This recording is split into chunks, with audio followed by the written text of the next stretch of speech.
හැකියාවක් යාළුවනේ. ඔන්න ඉතින් අපි අදත් ආවා අලුත් දෙයක් අරගෙන. ඔබ හැම කෙනෙක්ම බලාපොරොත්තු වෙන්න ඉන්නවා අද දවසේත් අපි කා එක්කද කතා කරන්නේ. මොනවාද අපිට youth hearts නූතන තාරුණ්‍ය සොදුරු නිමේෂයේ අරගෙන ඇවිල්ලා තිබෙන්නේ.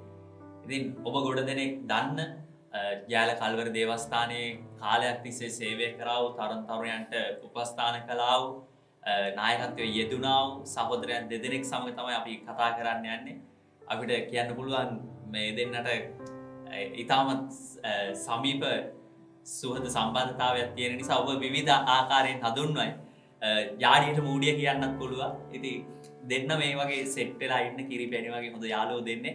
ඉතින් හඳුන්වලා දෙන්නම්. පළවෙනියට මගේ දකුණු පස සිටිනවා සහෝදර ලසන්ත ප්‍රේමචන්ද්‍ර. ඒ වගේම තමයි ඉන්පසුව සිටිනවා සහෝදර රංගන ප්‍රනාන්දු. ඉතින් මේ දෙදෙනාත් එක්ක තමයි අපේ සොදුරු කතාබහ ආරම්භ වෙන්නේ. ඉතින් යේසු පිහිටයි කියලා දෙදෙනාම පිළිගන්නවා. යේසු පිහිටයි. ඉතින් මම කියන්නේ යූත්ලා ගොඩක් කියනවා ලසන්ත අයියේ රංගන අයියේ. ඉතින් මමත් ඒ විදිහට අද කතා කරන්න. මොකද ඒක අපිට පහසු වෙයි. යූත්ලා ගොඩ දෙනෙක් එහෙම කතා කරන නිසා. ඉතින් ලසන්ත සහෝදරයාගේ නැත්නම් ලසන්ත අයියගේ පසුබිම ගත්තොත් ඔහු කුඩා කාලේ සිට සභාවේ හැදී වැඩුණා වූ සහෝදරයෙක්. ඒ වගේම සහෝදර රංගනත් ඒ ආකාරයි. ඉතින් දෙන්නගෙන් අපි දැනගන්න කැමති සහෝදර රංගන කොහොමද මේ ලසන්ත සහෝදරයා වෙම නැත්තම් මේ සගයව හඳුනාගත්තේ මොන වගේද දෙන්නගේ කුඩා කල කියලා අපිට කතා කරන්න පුළුවන් මතක ආවර්ජනය කළොත්. ඇත්තටම ඉස්සලම ලසන්තව හම්බෙන්නේ මම හිතන අපි කුඩා කාලේ අපි අද දවසේ ළමයි සහභාගී වෙන රොයල් රේන්ජර්ස් වැඩසටහන. ඉතින් මේකේ තමයි මයි ලසන්ත ඉස්සලම හම්බෙන්නේ. ඉතින් බොහොම ලාබාලා විදිහම ඉතින් මටත් අවුරුදු සාමාන්‍යයෙන් 10ක් 11ක් වගේ ඇති. ඉතින් අපි එහෙම තමයි අපි දෙන්න මුණ ගැසෙන්නේ රොයල් රේන්ජර්ස් වැඩසටහන තුල. එතකොට කියන්න පුළුවන් ලසන්තට දැන් වයසම මහන්නේ. නමුත් කොච්චර කාලයක් මේ මිත්‍ර සම්බන්ධතාවය තිබුණද අඛණ්ඩව අද දවසට අපිට දකින්න පුළුවන්. මං හිතන්නේ අවුරුදු 25ක් 20ක් 25ක් වගේ. හොඳ පණිවිඩයක් තරුණ ඔබට කතා කරනවා. අවුරුදු 25ක් 20ක් විතර මේ සභාවේ කුඩා කාලේ සිට මිත්‍ර සම්බන්ධය අපිට මිත්‍ර සම්බන්ධතා තියෙන. නමුත් මේ වගේ දෙදෙනම එකම නායකත්වයේ ගිහියෙක් හැටියට සභාවේ එන්න පුළුවන් නායකත්වයේ ඉහළම අධීරයේ වුන් දෙදෙනම සිටිනවා. ඊටාම කලාතුරකින් වෙන දෙයක්. අපිට කියන්න පුළුවන්ද ලසන්ත කොහොමද දෙවියන් වහන්සේගේ විශ්වාසවන්තකම මේ කුඩා අවදියේ ඉඳන් මේ දක්වා ඔබ වැඩිහිටියෙක් හැටියට අද දක්වා අපේ තරුණ තරුණයන්ට කියන්න පුළුවන් දෙවියන් වහන්සේ මේ වගේ විශ්වාසවන්තකමක් මගේ ජීවිතය තුළ දැක්වුවා කියලා අපිට පැහැදිලි කරන්න පුළුවන්ද? හොඳයි. ඇත්තටම මම මේ දේවස්ථානයට එනකොට මගේ වයස අවුරුදු 8ක් වගේ ඇති. එදා සිට අද දක්වා ඇත්තටම අපිත් එක්ක ඇසුරු කර යාළුවෝ මේ දේවස්ථානයේ තුල ගොඩක් ඉන්නවා. නමුත් ඒ අය අද සමහර වෙලාවට දේවස්ථානය තුල අපි දකින්නේ නැහැ. ආවා ගියා. නමුත් අපි රංගනලා ඒ වගේ වයස් කාලය තුල අපි සභාවට ඇවිල්ලා අද දක්වා යම් කිසි විදියකට දෙවියන් වහන්සේ තුල විශ්වාසවන්තව සිටිනවා. ඉතින් මගේ ජීවිතය ගත්තොත් එදා සිට අද දක්වා හරිම රෝසමල් යහනාවක් වගේ ආවේ නැහැ. ඒ කියන්නේ ප්‍රශ්න කරදර නැහැ. දෙවියන් වහන්සේ තුල හරිම සන්තෝෂයෙන් ආපු ගමනක් නැහැ. ඒ අවුරුදු 8 ඉඳන් අද දක්වාම හැල හැප්පීම් එතකොට විවිධ තර්ජන ගර්ජන හමුවේ තමයි යාවේ. හැබැයි මම මේ හැම මොහොතකම මටම කියාගත්තු දේ තමයි මට දෙවියන් වහන්සේ කියන්නේ choice එකක් නෙමෙයි. අපි දන්නවා මොන හරි දෙයක් තෝරාගද්දි choice එකක් තියෙනවා. උදාහරණයක් ගත්තොත් කසාදයක් බඳිද්දි මම මෙයාව බඳිනවා නෑ මෙයාව බඳිනවා කියලා මට choice එකක් තියෙනවා. එහෙම නැත්නම් කසාද බඳින්න හරි නොබඳින්න හරි choice එකක් තියෙනවා. ඉතින් හැබැයි දෙවියන් වහන්සේව තෝරා ගැනීම මට ඒ choice එකක් උන්නේ නෑ. ඒක තමයි මම කියාගත්තේ. මං දෙවියන් වහන්සේව ඇදහෙව්වත් නැතත් දෙවියන් වහන්සේ කියන්නේ මගේ මැවුම්කාරයා. එයා මාව මැව්වනම් මම එයා ගාවට යන්න ඕන. ඒ නිසා මම හැමතිස්සම කිව්ව දේ තමයි කමක් නැහැ ස්වාමීනි මං එල්ලි හරි අර අපි ඉස්සර පොඩි කාලේ ගායනා කරා වැටි වැටි මා යනවා කියන ගීතිකාව. ඉතින් වැටි වැටි දෙවියන් වහන්සේ තුල ආවා.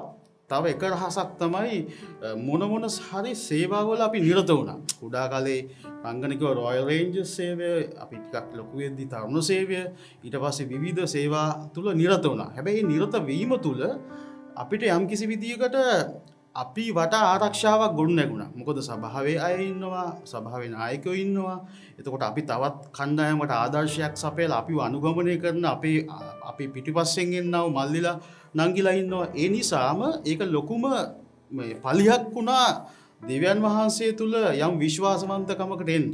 ඉතින් ඒක තමයි මගේ ජීවිතයේ රහස මෙතෙක් දෙවියන් වහන්සේ තුළ විශ්වාසවන්තව රැඳෙන්නේ. සේවය කරා කියන එක තමයි ජීවිතයේ සුරක්ෂිත බවට එක්තරා හේතුවක් වුණේ ඔක්කොම පැත්තකින් තියෙනවට වැඩිය. ඉතින් හොඳ පණිවිඩයක් අපිට ගෙනත් දෙනවා. ඒ වගේම මම අහන්න කැමති දැන් අපේ රංගන සහෝදරයා මැත්ත අපේ රංගන අයියා ගත්ති මේ වෙද්දි තමන්ගේම ආයතනයක් හිමි ව්‍යාපාරිකයෙක්. සභාවට එද්දී ඔබ හිතුවද අද මේ තැනට එයි? එහෙම නැත්නම් කොහොමද දැන් අද හැරිලා බලද්දී අපේ තරුණ තරුණයන්ට කියන්න පුළුවන් අදටත් සේවය කරනවා සභාව තුළ? දැන් හුඟ දෙනෙක්ගේ අදහසක් තමයි මගේ ඉලක්කයට යන්න ඕනේ සේවය කරන එක පස්සේ කරගන්න පුළුවන්. නමුත් ඔබ ආයතනයක් හිමි පුද්ගලයෙක් වෙලා කොහොමද දෙවියන් වහන්සේ ඔබ කුඩා කාලේ ඉඳන් අද දක්වා ආපු ගමන තුල ඔබට කියන්න පුළුවන් මේ වගේ මම අත්දැක්කා කියලා? ඇත්තටම කියන්න තියෙන කාරණා ගොඩක් තියෙනවා. ඉතින් විශේෂයෙන්ම මම කියන්න කැමති හැම දෙයක්ම දෙවන් වහන්සේ ඒ කාලවල පුදුම විදියට උන්වහන්සේ ලොකු කියන විපර්යාස කියලා කියනවා. ඒ වගේ අපේ ජීවිතවල පෙරලීම් අභියෝග ලසන්ත කිව්වා වගේ විවිධ දේවල් උන්වහන්සේ මැද්දේ ගෙනාවා. ඉතින් මම කුඩා කල පටන් ඇත්තටම මම සන්තෝෂ වෙන්න ඕනේ දෙවියන් වහන්සේ තුල මට රැඳෙන්න දුන්න කරුණාව මේ යාළු මිත්‍රයන් ආශ්‍රය කරලා ඉතින් අපිට ඊටමත් සභාව තුළ ඊට අනර්ග හොඳ ළමා කාලයක් තිබුණා. අපි බොහොම සතුටින් අපි සභාව තුළ අපේ මිත්‍රයෝ අපිට සෙල්ලම් කරනවා. අපි රොයල් රේන්ජර්ස් කරන කාලේ අපි විවිධ දේවල් කරනවා. ඉතින් මම හිතන්නේ හැම දෙයක්ම ලොකු අත්දැකීමක් වුණා. මම විශේෂයෙන් මම දැක්ක මම තරුණ සේවයට රොයල් රේන්ජර්ස් සේවය නිම වෙලා තරුණ කාලේදී පැමිණෙද්දී ඒ තරුණ සේවය තුළ මම ලබාගත් අත්දැකීම් ඇත්තටම මගේ ව්‍යාපාරය කරද්දී මට ඒක පුදුම විදිහට ඒ අත්දැකීම උපකාර වුණා. සමහරවිට මට හිතන්නත් බෑ මේ මම මේ සභාව තුළ කරපු දේවල් කොහොමද මේ ලෞකික දෙයකට උපකාරී වෙන්නේ කියලා. නමුත් හරි පුදුමයි. ඒක තමයි දෙවියන් වහන්සේගේ සැලැස්ම, දෙවියන් වහන්සේගේ ක්‍රියාව එහෙමයි. ඉතින් ඒ තරුණ සේවය තුළ ලබාගත් විවිධ අත්දැකීම් කුඩා කල අපි ලැබු සභාව තුළ ලැබපු විවිධ දේවල් ඉතින් ඒ හැම දෙයක්ම උපකාරී වුණා. අද දවසේ දෙවියන් වහන්සේගේ කරුණාව තුළ මට ව්‍යාපාරයක් කරමින් මගේ පවුල තුළ වගේ මගේ සභාව තුළ තාමත් අභියෝග තුළ ගමන් කරන්න ශක්තියක් ඒ හැම දෙයකින් මට ලැබුණා. ඉතින් මම හිතනවා මට උදාහරණ කියන්න පුළුවන් ගොඩක් දේවල්. නමුත් ඒකට මම හිතන්නේ විශාල කාලයක් යනවා. එච්චර අත්දැකීම් තියෙනවා. ඉතින් මම කියන්න කැමති ඒ වගේ විවිධ දේවල් මැද දෙවියන් වහන්සේ ගෙනාවා ඉතා හොඳ ගමනක්. ඉතින් මේ හැම දෙයක්ම ලොකු අත්දැකීම් වුණා ජීවිතේට. බොහොම සතුටුයි අපිට දකින්න මේ වගේ කතාවක් අහන්න, මේ වගේ චරිතෙක් හමු වෙන්න අපේ දේවස්ථානයේම කුඩා කාලේ ඉඳන් මේ දක්වා ඔබට ආදර්ශයක්ව සිටින්න ඔවුන් අදත් කතා කරා. ලසන්ත සහෝදරයා කිව්වා අපි ආදර්ශයක් විය යුතු නිසා අපි ප්‍රවේශම් වෙන්න උනා. ඒක ආරක්ෂාවක් වුණා. ඒ වගේම සේවයේ අත්දැකීම් ව්‍යාපාරයේ සාර්ථකත්වයට ආශිර්වාදයක් වුණා. ඉතින් මේ සියල්ල එක්ක මට පොඩි ගීතයක් මතක් වෙනවා. අපේ ප්‍රවීණ ගායකයෙක් වෙන සුනිල් එදිරිසිංහ ගීතයක් ගායනා කරනවා. ඇයි මස්සිනේ අපි පෙම් කළ එක මලට. දැන් යාළුවෝ දෙන්නට ඒ වගේ අත්දැකීම් මොනවා හරි තියෙනවද? එහෙම නැත්නම් ඒ වගේ යම් කාරණාවලට මුහුණ දුන්න අවස්ථා. එහෙමනම් එක මලකට නම් පෙම් කරේ නේ. ඒ වාසනාවක්. එහෙම නම් සමහර යාළුවකම තියෙන. එතකොට යාළුවෝ දෙන්නගේ කතාවද යාළුවෝ දෙන්නනේ. ඉතින් තියෙන්නේ නැති සමහර විට ඔය මල ගැන එහෙම නැත්නම් මේ කොහොමද යම් ප්‍රේම උත්ක්‍රාන්තයන් ගැන දෙන්න බෙදාගත්ත කතා කොහොමද මේ හම්බුනේ? දැන් මම අහන්න කොහොමද ලසන්ත සහෝදරයාගේ සම්බන්ධතාවයේ ආරම්භයන් ගැන මොන හරි අපිට ගියක් දෙන්න පුළුවන්ද ඒ තරුණ කාලේ? ඒ කියන්නේ මෙහෙමයි දැන් ගොඩාක් පෞද්ගලික දේවල් වලට යන්නේ නැහැ. මොකද විවාහ වෙලානේ දැන්. හරි. ඔයාලට ඉතින් ලසන්තගේ ප්‍රේම සම්බන්ධතාවයට ලොකු ආශිර්වාදයක් වුණා තරුණ සේවය. ඉතින් මේ තරුණ සේවයේ වැඩසටහනකට මේ ඔය වාදනය කටයුතු කරන්න කියලා තමයි මේ ඔගේ භාර්යාව මුණ ගැසුනේ. අපිට ඒක කියන්න පුළුවන්ද ලසන්ත සහෝදරයටම කොහොමද ඉතින් ලසන්ත හරි දක්ෂයි මේ ෆ්ලූට් එක වාදනය කරන්න. ටක් එයාට කියමුද එයාගේ කටින් මේ අත්දැකීම් විස්තර කරන්න ඒක. මම ඒ දවස්වල ඉගෙන ගන්න කාලේ කියන්නේ උසස් අධ්‍යාපන කරන කාලේ මම නිවාඩුවකට ගෙදර ආවා. ඒක දෙසැම්බර් මාසේ. ඉතින් දන්නවනේ දෙසැම්බර් මාසේ කියන්නේ අපිට දේවස්ථානයේ ප්‍රධාන දේවල් නත්තල් වැඩසටහන. ඉතින් ඔය නත්තල් වැඩසටහනට විශේෂ ගීතිකාවක් කරන්න අපේ සභාවේ විශේෂ අපේ පාලකවරේ ඉතින් මට ඇවිල්ලා කිව්වා ලසන්ත මේ මෙහෙම ගීතිකාවක් කරන්න ඕන ඔයාට බැරිද ඒකට ෆ්ලූට් එක ගහන්න කියලා. ඉතින් මං කිව්වා හරි පාස්ටර් ගැටලුවක් නෑ මම එන්නම් කියලා. ඊට පස්සේ පාලකතුමා කිව්වා ලසන්ත තව පොඩි අඩුවක් තියෙනවා. ෆ්ලූට් එකත් එක්ක යන තව සංගීත භාණ්ඩයක් තියෙනවා වයලීනය. දැන් මේක වයලින් එක ගහන්න කවුරුත් නෑ කියලා කිව්වා. ඉතින් මං කිව්වා පාස්ටර් මමත් දන්නේ නෑ කව හරි පාස්ටර් කව හරි හොයාගන්න කියලා. ඊට පස්සේ ඔහොම කියන අතර පාස්ටර් එකපාර මතක් වුණා එක්තරා කෙනෙක්ව. ඉතින් එකපාර මට කිව්වා ලසන්ත මේ කෙනෙක් ඉන්නවා. අපි දෙන්නම යමුද පොඩ්ඩක් කියලා බලන්න කියලා. ඉතින් එදා ගියාම තමයි ඒ කියන්නේ වයලින් එකයි බටන් අලාවයි තාම වාදන අනර්ග කතාවක් අපි මේ දේත් එක්ක අහන්න කැමති. දැන් කිව්ව මේ සොදුරු මතකයන් අස්සෙම දැන් තරුණ අවදිය පසු කරමින් එනවා. දැන් ජීවිතේ අභියෝග කම්කටොළු පරීක්ෂා මේ දේවල් එනවා. ඉතින් කියන්න පුළුවන්ද ලසන්ත සහෝදරයාට එහෙම නැත්නම් රංගන සහෝදරයා කොහොමද යාළුවා හැටියට එකිනෙකාව ආශිර්වාදයක් වුණේ කියලා අපි මේ කාලය අවසන් කරන්න කලින් මොකද ඒක ගොඩක් ප්‍රයෝජනවත් වෙයි අපේ සහෝදරයන්ට සහෝදරියන්ට ඒක ආශිර්වාදයක් වෙයි කියලා මම හිතනවා.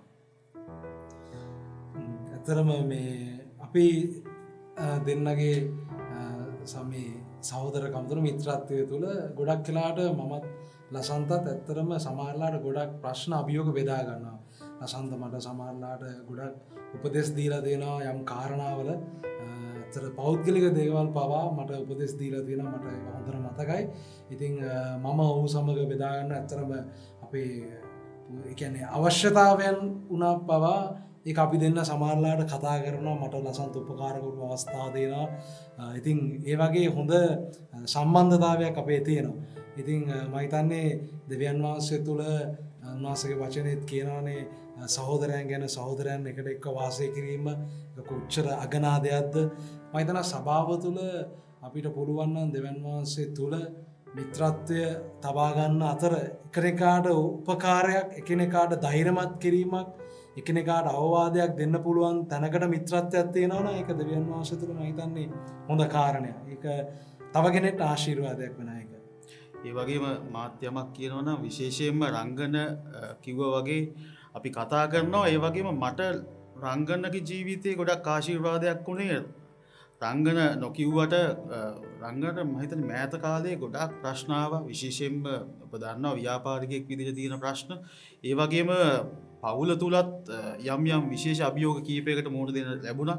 ඉතින් හැබැයි මායි මගේ භාර්යාවයි ගොඩක් කතා වුණු දෙයක් තමයි කොහොමද මේ රංගන මේ දෙවියන් වහන්සේ තුල විශ්වාසව ඉඳලා ඒ දේවල් වලට මුහුණ දෙන්නේ. ඒ විතරක් නෙමෙයි ඒවත් කරමින් කොහොමද විශේෂයෙන්ම දේව සේවයේ කටයුතු කරන්නේ. ඉතින් ඒවා අපි කියනවා විතරක් නෙමෙයි ඉතින් කතා කරනවා කොහොමද රංගන මොකද කියන්නේ රංගන කියන දේවල් වලට මම ගොඩක් ශක්තිමත් වෙනවා. සමහරක් වෙලාවට හිතෙනවා ඇත්තටම ඒ වගේ සමීපතයෝ ඉන්න ඕන අපිට අපේ දුක හැප බෙදා ගන්න. මොකද දුක සැප බෙදා ගන්න ඕන තරම් යාළුවෝ ඉන්නවා. අපේ රැකියාවල එහෙම ඉන්නවා. නමුත් දෙවියන් වහන්සේව දන්න දෙවියන් වහන්සේ තුලින් මග පෙනීමක් කරන යාළුවෙක් සිටීමේ තියෙන වාග්ය මම අත්දැක්කා විශේෂයෙන්ම රංගන තුලින්. තරුණ ඔබට බොහොම පැහැදිලි අද දවසේ මේ කතා බහට අපිට කාලය හරස් වුණා. විශේෂයෙන් මේ යහළුවන් දෙදෙනෙක් කුඩා කාලේ ඉඳන් අද දක්වා ආපු ගමන අපි විශ්වාස කරනවා මේක ඉදිරියේදීත් මේ බැඳීම මේ ආකාරයෙන් තව තවත් වර්ධනය වෙයි. මොකද ඒක අනිවාර්යෙන් වෙන දෙයක්. අවුරුදු 20ක් 25ක එකිනෙකාව තේරුම් ගැනීම සම්බන්ධතාවයක් තුළ ගමන් කිරීමේ යාළුවෝ දෙන්නෙක් හැටියට හරි අවබෝධයකින් එකිනෙකාව දරා ගැනීමෙන් ගොඩක් ප්‍රයෝජනවත් වෙන දෙයක්. ඉතින් ඒක නිසා තරුණ ඔබට අද දවසේ මේ ජීවිත දෙක තුලින් යම් දෙයක් ආශිර්වාදයක් වෙන්නේ නැති කියලා අපි විශ්වාස කරනවා. කාලේ හරස් වෙන නිසා අපි මේ ආකාරයෙන් ඔබට සමු දෙන්න සූදානම් වුණත් නැවතත් මතක් කරනවා අපේ WhatsApp අංකය ඔබට මේ ගැන යෝජනාවක් තියෙනවා නම් එහෙම නැත්නම් චෝදනාවක් තියෙනවා නම් යාඥා ඉල්ලීමක් තිබෙනවා නම් ඕනෑම දෙයක් අපිට කියන්න 076 කියන දුරකථන අංකයට ඔබ කියන්න මේ කාරණය උදෙසා මා වෙනුවෙන් මැදිහත්කාරකම් කරන්න මේ කාරණය ගැන කතා කරන්න ඔබේ වැඩසටහන. එහෙම නැත්නම් මේ චෝදනාව තියෙනවා මේ යෝජනාව තියෙනවා. ඒ හැම දෙයකටම අපි සූදානම් ඔබ සමග සිටින්න ඔබට උපකාර කරන්න. ඉතින් මේ ආකාරයෙන් ඔබේ යාළුවෙන් අපි සමුගන්නවා. එන සතියන්තේ අපි අලුත් කෙනෙක් එක්ක අලුත් දෙයක් අරගෙන ඔබ වෙතට පැමිණෙන බලාපොරොත්තු දෙමින් ඔබට සුබ සතියන්තයක් ප්‍රාර්ථනා කරන ගමන් අපේ සහෝදරයන් දෙදෙනාට බෙහෙවින් ස්තුතිවන්ත වෙනවා. ජේසුස් පිටයි.